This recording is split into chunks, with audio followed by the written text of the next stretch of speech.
Hello and welcome to the last in our series before we get to Lent.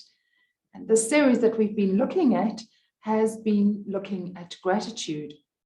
For those of you that were at church on Sunday or listened online, Michelle spoke about loving our enemies, and then she challenged us all to take it one step further and actually do away with the word enemy. Now, as you know, in these reflections, I am looking at how do we create spaces of healing, particularly spaces of healing where we work, institutions that we are involved in, the school committees that we are a part of. And it is in these very institutions and spaces that we so often find challenges and where we so often meet up with people who we find difficult to work with, people who we may even think of as our enemies. Today's reflection, I'm going to share one small story with you from my own experience. I had a colleague, and when I first started working with this colleague, I really struggled. This colleague was in an old department that I used to work in at another institution. And he would challenge almost everything that I suggested. I was deeply involved in trying to help market the faculty at this small university of theology. And I was getting more and more and more frustrated. And I just wasn't able to find a way forward with this colleague. And I was really beginning to think about this colleague in terms of my enemy. And then I started to wonder how all this animosity was really helping us in our department and our faculty.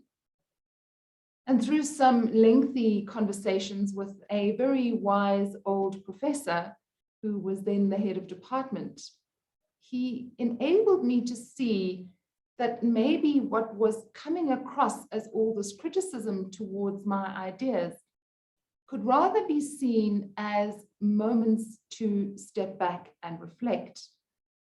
Perhaps I could be grateful for all these challenges, and perhaps they could save us from lurching headlong into something that looked like a good idea, but wasn't necessarily a good idea. And I slowly began to see this colleague in a different light.